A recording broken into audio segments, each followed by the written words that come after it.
Bersyukur, terima kasih boleh diberi kesempatan untuk menyampaikan kebenaran firman Tuhan.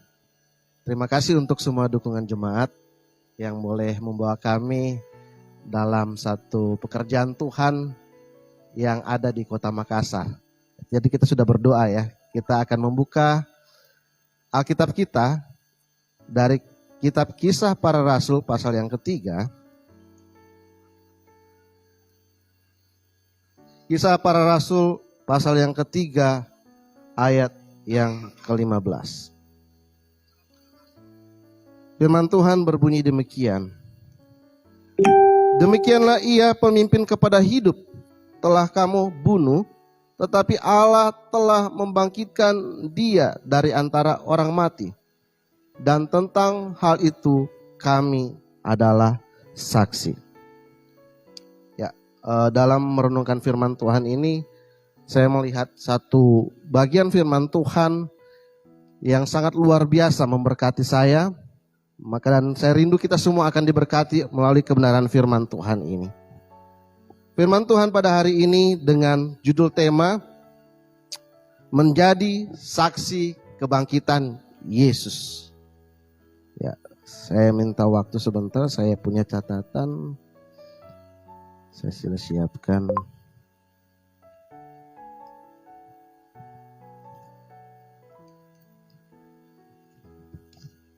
Menjadi saksi kuasa kebangkitan Yesus. Peristiwa dalam kitab Kisah Para Rasul pasal 3 ayat yang ke-15 ini terjadi di tengah-tengah kondisi di mana Rasul Petrus dan Yohanes habis setelah menyembuhkan seorang yang lumpuh. Itu kita bisa lihat dari ayat 1 sampai ayat yang ke-10 dari kitab Kisah Para Rasul pasal 4 ini. Ada satu peristiwa yang besar yang terjadi di dalam bait suci. Ada orang lumpuh yang setelah sekian tahun duduk di situ meminta-minta. Ketika Petrus dan Yohanes datang, mereka melihat orang lumpuh itu duduk dan mereka memandang orang lumpuh itu dan mengatakan bahwa emas dan perak tidak ada, tapi maukah engkau sembuh? Dengan kuasa Yesus, orang lumpuh itu akhirnya sembuh. Setelah kejadian itu apa yang terjadi? Banyak orang mengurumuni Petrus dan Yohanes. Kenapa? Spektakuler. Ada satu keajaiban, ada satu mujizat yang terjadi dan belum pernah terjadi setelah Tuhan Yesus naik ke sorga. Namun apa yang menjadi tanggapan Petrus dan Yohanes? Mereka melihat kesempatan itu untuk boleh menyaksikan bahwa bukan diri mereka, bukan mereka yang melakukan itu semua, tapi ada kuasa di balik kesembuhan yang mereka kerjakan. Ya, kita akan belajar bersama-sama di tengah-tengah kesempatan yang ada untuk memberitakan tentang kuasa Yesus. Kita lihat di pasal-pasal selanjutnya, di perikop selanjutnya, memang ada konsekuensi ketika mereka harus memberitakan tentang kuasa Yesus. Yaitu mereka diperhadapkan kepada mahkamah agama. Bapak Ibu Saudara yang dikasihi oleh Yesus Kristus, kita melihat bersama bahwa dalam menyaksikan kuasa kebangkitan Tuhan Yesus Kristus, memang ada resiko, ada konsekuensi. Namun kita mau belajar bersama pada pagi hari ini, mengapa Petrus dan Yohanes sangat berani dengan lantang bersaksi tentang kuasa kebangkitan Yesus. Apa yang menjadi dasar, apa yang menjadi alasan mereka bersaksi tentang kuasa Yesus. Yang pertama kita lihat, yang menjadi dasar, kita melihat kembali di belakang, di pasal yang pertama ayat yang ke-8. Pasal pertama ayat ke-8 dikatakan di situ. Tetapi kamu akan menerima kuasa kalau Roh Kudus turun ke atas kamu. Dan kamu akan menjadi saksiku di Yerusalem dan di seluruh Yudea dan Samaria dan sampai ke ujung bumi. Jelas bahwa yang menjadi dasar kuasa, bahwa mereka berani memberitakan kuasa kebangkitan Yesus adalah pekerjaan Roh Kudus. Tanpa pekerjaan Roh Kudus tidak ada seorang pun yang berani. Oleh sebab itu, Kita lihat bersama pada saat di pasal 1 ayat 8, setelah Roh Kudus turun, ya, setelah Yesus naik ke surga, hari Pentakosta terjadi, Roh Kudus tercurah bagi para murid, para rasul yang ada, dan mereka dengan berani bersaksi tentang kuasa kebangkitan Yesus. Seorang diselamatkan bukan karena hasil usahanya, tapi karena pekerjaan Roh Kudus. Satu peristiwa sebelum Yesus terangkat ke surga, murid-murid bertanya tentang pemulihan kerajaan Israel. Itu bisa kita lihat pada pasal 1 ayat yang ke-6 dan yang ke-7. Maka bertanyalah mereka yang berkumpul di situ, Tuhan, maukah engkau pada masa ini memulihkan kerajaan bagi Israel? Jawabnya, engkau tidak perlu mengetahui masa dan waktu yang ditetapkan Bapa sendiri menurut kuasanya.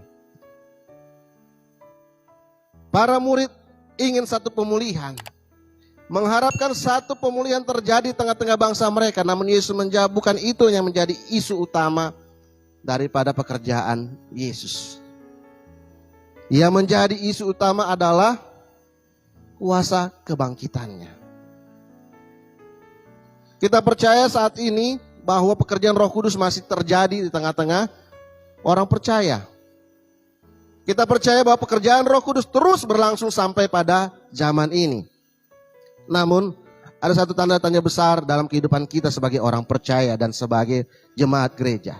Mengapa orang percaya saat ini mengalami kemunduran? Ya. Kalau saya bilang, kadang-kadang gereja-gereja yang menamakan gereja misi sekalipun, ya, tidak melakukan pemberitaan ke seluruh wilayah yang ada. Ada kemunduran dari segi kualitas, segi jumlah, bahkan kemunduran iman.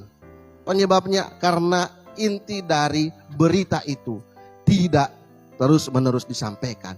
Berita tentang kebangkitan Yesus, kuasa kebangkitannya tidak lagi dikumandangkan di setiap kehidupan orang percaya. Kita sebagai orang percaya yakin 100% kita sudah menerima kuasa Roh Kudus. Amin. Ketika kita percaya, Roh Kudus berdiam dalam diri kita. Namun apa yang terjadi pada saat-saat ini? Kita terlalu fokus kepada diri kita sendiri. Kita terlalu fokus kepada permasalahan yang kita alami sendiri. Ya, gereja saat ini banyak persoalkan tentang doktrin. Siapa yang lebih benar? Siapa yang lebih punya doktrin yang alkitabiah?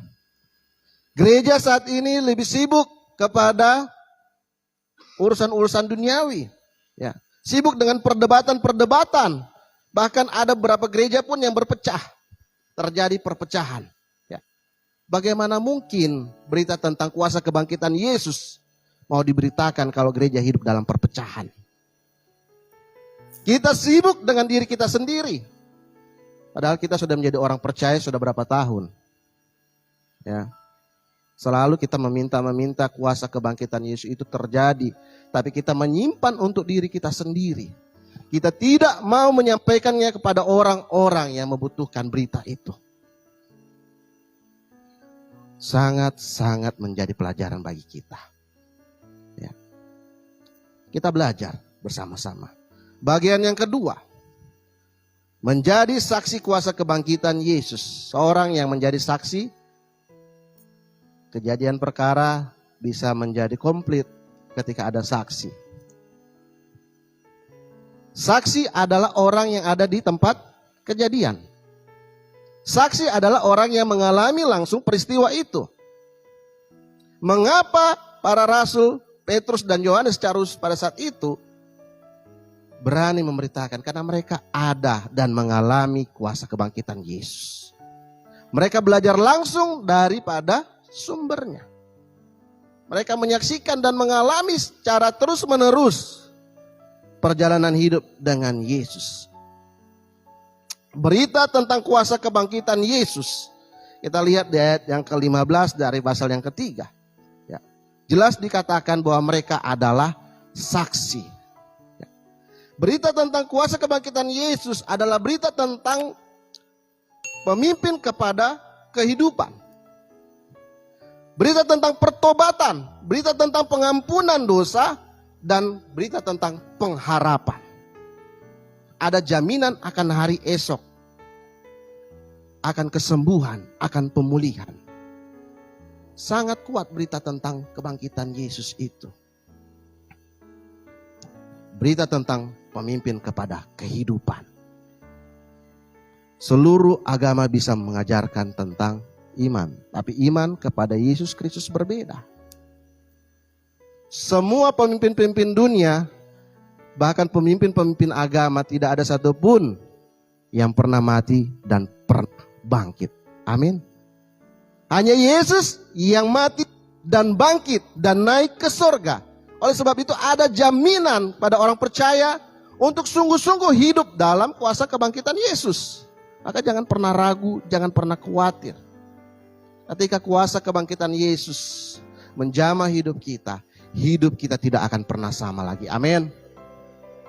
Kita yang dahulu harus meninggalkan kehidupan kita yang lama. Harus berani menanggalkan kehidupan kita yang dulu. Jangan lagi menyanyi, aku masih seperti yang dulu. Miris sekali kalau orang percaya masih sama. Kita dulu yang mungkin hidup dalam kemabukan. Kita dulu yang hidup dalam kenajisan, kita hidup dalam pelanggaran-pelanggaran dosa.